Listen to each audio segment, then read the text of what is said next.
नमस्कार. कथागाथाच्या या भागात तुमचे सर्वांचे मनापासून स्वागत. आज मी तुम्हाला हनुमानजींना प्राप्त असलेल्या अष्टसिद्धींविषयी सांगणार आहे.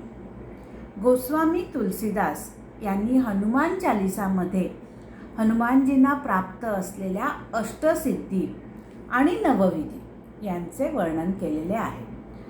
ते म्हणतात, अष्टसिद्धी नवविधी के दाता असवर दिनी जानकी माता. जानकी मातेने त्यांना वर दिलेला आहे की ज्या अष्टसिद्धी आहे आणि नवविधी आहेत त्याचे ते दान करू शकतील. या दोयामध्ये ज्या सिद्धींबद्दल सांगितले आहे त्या अतिशय चमत्कारिक शक्ती आहेत आणि 8ही सिद्धी हनुमानजींना वरदान म्हणून प्राप्त झालेल्या आहेत. खरं तर हनुमानजींना आपल्याला जवळ असलेल्या या सर्व शक्तींचे विस्मरण झाले होते. मातंग ऋषींनी त्यांना शाप दिला होता की सर्व शक्तींचे तुला विस्मरण होईल, पण योग्य वेळी त्यावेळी तुला त्याची आठवण करून दिली जाईल. मग ज्यावेळी लंकेला जायची वेळ आली त्यावेळी जांबुवंताने हनुमानजींना त्यांच्या या सर्व शक्तींचे स्मरण करून दिले होते. ही गोष्ट आपण मागे ऐकलीच आहे. तर पहिली सिद्धी होती ही अनिमा सिद्धी. या सिद्धीच्या आधारे हनुमानजी अतिशय सूक्ष्म रूप धारण करू शकत होते, अणुसारखे. ही सिद्धी हनुमानजींनी महासागर पार करून लंकेत जाताना वापरली होती. सर्वप्रथम त्यांची गाठ सुरसा नावाच्या राक्षसीशी पडली होती. सुरसेने हनुमानजींना सांगितले होते की मी तुझे भक्षण करणार, आणि आपले तोंड 64 योजन एवढे मोठे केले होते. त्यावेळी हनुमानजीने एकदम लघु रूप धारण केले, सुरसेच्या मुखात गेले आणि तसेच बाहेर आले. तसेच या सिद्धीचा वापर करून हनुमानजींनी संपूर्ण लंकेचे देखील निरीक्षण केले आणि सूक्ष्म रूप असल्यामुळे ते कोणाच्या नजरेसही पडले नव्हते. दुसरी सिद्धी आहे महिमा. या सिद्धीच्या मदतीने हनुमानजी आपले शरीर विशाल बनवू शकत होते. अशोक वाटिकेमध्ये ज्यावेळी सीतामातेने प्रभू रामचंद्रांच्या वानर सेनेवर विश्वास ठेवण्यास साशंकता दाखवली तेव्हा ती हनुमानाला म्हणाली, मोरे हृदय परमसंदेहा सुनी कपी प्रकट किनी निज देहा कनक भूधराधार शरीरा समर भयंकर अतिबलवीरा. त्यावेळी या सिद्धीचा वापर करून हनुमानजींनी स्वतःचे महाकाय रूप सीतेला दाखवले होते आणि सांगितले होते की आमच्यासारखीच आमची आणखीन अशी वानर सेना आहे, ती घेऊन प्रभू राम तुमची सुटका करण्यास येणार आहे. तिसरी सिद्धी आहे गरिमा. या सिद्धीच्या आधारे हनुमानजी आपले शरीर मोठ्या पर्वता इतके, शरीर म्हणजे वजन, मोठ्या पर्वतासारखे वजनदार करू शकत होते.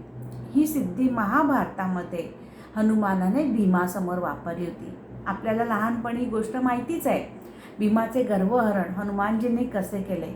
भीमाला ज्यावेळी सामर्थ्याचा गर्व झाला त्यावेळी हनुमानजींनी म्हाताऱ्या माकडाचे रूप धारण केले आणि आपली शेपटी वाटेत पसरवली होती. ती याच सिद्धीचा वापर करून ती शेपटी काही भीमाला दूर करता आली नाही आणि त्याचे गर्वहरण झाले आहे. चौथी सिद्धी आहे लधिमा. या सिद्धीमुळे हनुमानजी स्वतःचा भार पूर्णपणे हलका करू शकत होते आणि त्यामुळे ते एका क्षणात कुठेही दूर जाऊ शकत होते. ज्यावेळी लक्ष्मण मूर्छित झाले त्यावेळी संजीवनी बुटी आणण्यासाठी हनुमानजींनी या सिद्धीचा वापर केला होता. पाचवी सिद्धी आहे प्राप्ती. या सिद्धीमुळे हनुमानजींना हवं ते प्राप्त होऊ शकत होते. प्राणी पक्ष्यांची भाषा अवगत झाली होती. माता सीतेचा शोध करताना अनेक प्राणी आणि पक्ष्यांशी संवाद साधताना त्यांनी या सिद्धीचा वापर केला होता. सहावी सिद्धी आहे प्राकाम्य सिद्धी. या सिद्धीच्या मदतीने हनुमानजी कुठेही, पृथ्वीतलावरच नाही आकाशातही उंच झेप घेऊ शकत होते आणि खालती पाताळ लोकातही जाऊ शकत होते. हवे तितके दिवस ते पाण्यात जिवंत राहू शकणार होते. सातवी सिद्धी आहे ईशित्व या सिद्धीद्वारे हनुमानजींना अनेक दैवी शक्ती प्राप्त झाल्या. या सिद्धीच्या प्रभावाने हनुमानजींनी सर्व वानर सेनेचे कुशलतेने नेतृत्व केले आणि या शक्तीमुळेच त्यांनी सर्व वानरांवर नियंत्रण ठेवले आणि युद्धातील मृत वानरांना देखील त्यांनी जिवंत केले. 8वी सिद्धी आहे वशित्व. या सिद्धीमुळे हनुमान जितेंद्रिय आहेत. आपल्या मनावर आणि भावनेवर ते नियंत्रण ठेवू शकतात. कोणत्याही जीवप्राण्याला ते वश करून ठेवू शकतात. या सर्व शक्तींच्या प्रभावामुळे हनुमानजींना अतुलित बलधामा असे म्हटले जाते. तर त्यातली ही जी प्राकाम्य 6वी सिद्धी होती, जी इच्छा होईल ते प्राप्त होण्याची, त्या सिद्धीचा वापर त्यांनी कसा केला त्याची एक छोटीशी गोष्ट आहे. जेव्हा प्रभू राम आणि रावण यांच्यात युद्ध सुरू झाले त्यावेळी रावणाचा पुत्र मेघनाद याचा मृत्यू झाला आणि मग रावण थोडा भयभीत झाला. त्याने आपला भाऊ अहिरावण याच्याकडे मदतीची याचना केली. अहिरावण हा पाताळ लोकीचा राजा होता आणि हवे ते रूप धारण करण्याची त्याला सिद्धी प्राप्त होती. मग त्याने काय केले की श्रीराम आणि लक्ष्मण यांचे अपहरण करण्याची योजना आखली. त्यासाठी त्याने रात्रीचा प्रहर निवडला. त्याने एक युक्ती केली आणि ज्यावेळी संपूर्ण वानरसेना निद्रिस्त अवस्थेत होती त्यावेळी त्याने विभीषणाचे रूप धारण केले आणि राम आणि लक्ष्मण यांना फसवून आपल्याबरोबर घेऊन गेला. अहिरावणाने मायावी रूप धारण केल्यामुळे कुणाला याचा पत्ताच लागला नाही. मग अहिरावण श्रीराम आणि लक्ष्मण यांना घेऊन पाताळ लोकात गेला. पहाटे ज्यावेळी विभीषणाला कळले की राम आणि लक्ष्मण त्यांच्या समवेत नाही तेव्हा त्याला अहिरावणाची ही मायावी चाल आहे याचा अंदाज आला.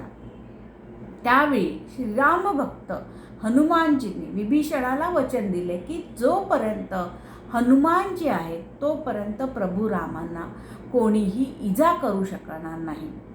मग हनुमानजींनी प्रभू राम आणि लक्ष्मण यांना आणण्यासाठी पाताळ लोकात जायची तयारी केली. वाटेत त्यांची गाठ मकरध्वजाशी पडली, ज्याचे अर्धे शरीर वानराचे होते आणि अर्धे शरीर माशाचे बनले होते. चौकशी करता मकरध्वजाने सांगितले की तो हनुमानजींचाच पुत्र आहे. हनुमानजी ज्यावेळी लंकेत यायला निघाले, समुद्र पार करून निघाले होते, त्यावेळी त्यांच्या घामाचे थेंब समुद्राच्या पाण्यात पडले आणि एका मासोळीच्या गर्भात गेले आणि त्यातून मकरध्वजाचा जन्म झाला, अशी एक आख्यायिका आहे. मकरध्वज हा पाताळ लोकीचा राजा अहिरावण याचा मात्र भक्त होता. पित्याला समोर बघूनही मकरध्वजाने आपले स्वामी अहिरावण यांची भक्ती सोडली नाही. मग हनुमान आणि मकरध्वज यांच्यात भीषण युद्ध झाले आणि सरतेशेवटी मकरध्वजाला हार पत्करावी लागली. हनुमानजींनी त्याला बंदी बनवले आणि मग पाताळ लोकात आतमध्ये प्रवेश केला. तिथे हनुमानजींनी बघितले की श्रीराम आणि लक्ष्मण दोघंही बेशुद्ध अवस्थेत आहेत आणि मायावी देवीच्या समोर बेशुद्ध पडले होते. अहिरावण त्यांना बली देण्याची तयारी करत होता. अहिरावणाने मायावी देवीच्या समोर 5 दिशांना 5 दिवे लावले होते. जर ते सर्व दिवे एकाच वेळी विझले गेले तर अहिरावण याचा मृत्यू होणार होता. मग हनुमानजींनी पंचमुखी मारुतीचे रूप धारण केले आणि एकाच वेळी सर्व दिवे विझवले आणि दिवे विझतात अहिरावणाचा मृत्यू झाला. ज्यावेळी संकट येतं त्यावेळी पंचमुखी मारुतीचे आपण म्हणजे भक्ती करावयास सांगतात, तर ती त्यामागची ही गोष्ट आहे. त्यानंतर हनुमानजींनी श्रीराम आणि लक्ष्मण यांना शुद्धीवर आणून पृथ्वी लोकात परत नेले. परत जाताना प्रभू रामचंद्रांनी मकरध्वजाची बंदिवासातून मुक्तता केली आणि त्याला पाताळ लोकाचा राजा बनवले. तर आजची ही हनुमानजींच्या प्राप्त असलेल्या अष्टसिद्धींची गोष्ट तुम्हाला आवडली असेल तर लाईक करा, शेअर करा आणि आपल्या चॅनलला सबस्क्राईब करा. धन्यवाद.